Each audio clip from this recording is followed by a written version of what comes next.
ఒకవేళ నారా లోకేష్ గారు సీఎం పదవి ఎక్కితే ఏ విధంగా ఉంటుంది అసలు మీరు అట్లా ఒప్పుకుంటారు? ఆయన సీఎం పదవి ఎక్కితే నారా లోకేష్ ఆయన కిందైనా పని చేస్తాడు అసిస్టెంట్. ఎవరు? పవన్ కళ్యాణ్. ఆయన సీఎం ఈయన అసిస్టెంట్, ఇద్దరు కలిసి మంచిగా పని చేసుకుంటారు. ఇక పవన్ కళ్యాణ్ తిరిగే పిచ్చోళ్ళు ఉంటారు కదా, వాళ్ళు పిచ్చోళ్ళ లెక్కనే ఉంటారు. సో మీరు ఏమంటారు అంటే పవన్ కళ్యాణ్ గారు కూటమి నుంచి బయటకు వస్తే బాగుంటుందని అంటారు?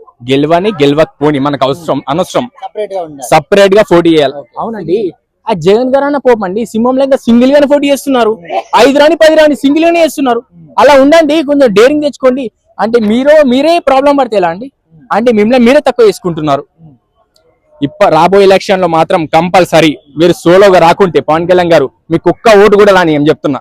మీరు సోలోగా పోటీ చేస్తేనే మీకు గెలుస్తారు, లేకుంటే అస్సలు గెలవనివ్వం. పవన్ కళ్యాణ్ గారికి పవన్ కళ్యాణ్ అభిమానిగానే చెప్తున్నా నేను, ఏమన్నా మాత్రం గెలవనివ్వం. సో ఆయన మీద నమ్మకం పెట్టుకొని ఓటేసి గెలిపించుకుంటే జనాల మీద ఉన్నటువంటి నమ్మకాన్ని కోల్పోతున్నారు అనుకోవచ్చు. అవునండి, అంతే మరి. ఇప్పుడు చాలా మంది మా పేరెంట్స్ చెప్పినా మేము వినకుండా పవన్ కళ్యాణ్ గురించి దెబ్బలు పడ్డాం, చేశాము. ఇక చాలు, మస్తు అలసిపోయాం. ఇప్పటి నుంచి ఇప్పుడు రాజకీయాలు కొత్త రకం మారబోతున్నాయి. చూడండి, కొత్త రకం ఉంటాయి రాజకీయాలు. ఇన్ని రోజులు మీరు చూపెట్టారు, ఇప్పటి నుంచి మేము చూపెడతాం మీకు. లోకేష్ అంటున్నారు బ్రో. ఓకే, దానికి పవన్ కళ్యాణ్ గారి మద్దతు కూడా, కూటమి మద్దతు కూడా ఉంది. చంద్రబాబు గారిని సెంట్రల్ పంపిస్తారంట. అయిపోయింది, ఇంకేముందన్నా, అయిపోయింది, టాపిక్ అయిపోయింది, చాలిగా. బాబోయ్, ఏమో అనుకున్నాం కానీ ఇక నాన్న అయిపోయిండు. ఇప్పుడు కొడుకు. రథాలు మూసేది ఎవడు, గుర్రాలు నడిపేది ఎవరు? పవన్ కళ్యాణ్. చాలు, మస్తు అయిపోయింది ఇక, చాలు. ఇలా డ్రామాలు మస్తు, వాళ్ళకి ఎంత పొత్తు కుదిరిందో తెలియదు, మస్తు డ్రామాలు అయినాయి. చాలు.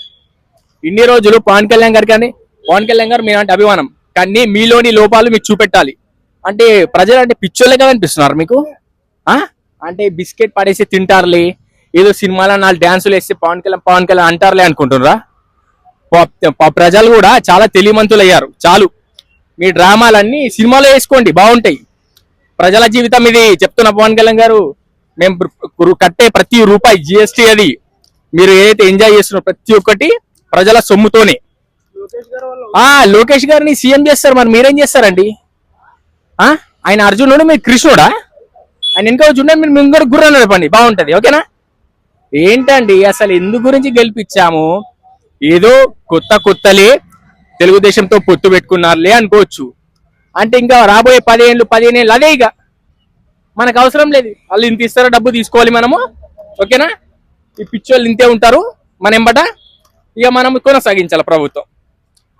జగన్ అన్న సింగిల్ గా వస్తున్నారండి బాబోయ్. జగన్ గారు సింగిల్ గా వస్తున్నారండి, టైగర్ లెక్క. మీరు టైగర్ అనుకున్నాము, కనీసము ఒక చిరుతపులన్నా లేదు. మీరు అయిపోయిందండి. మీ వచ్చే రాజకీయాల్లో మాత్రం మీరు పొత్తు పెట్టుకుంటే మిమ్మల్ని చిత్తుగా ఓడిచ్చేది మేమే. పవన్ కళ్యాణ్ గారు చిత్తుగా ఓడకూడతాం. చూడండి. Thank you.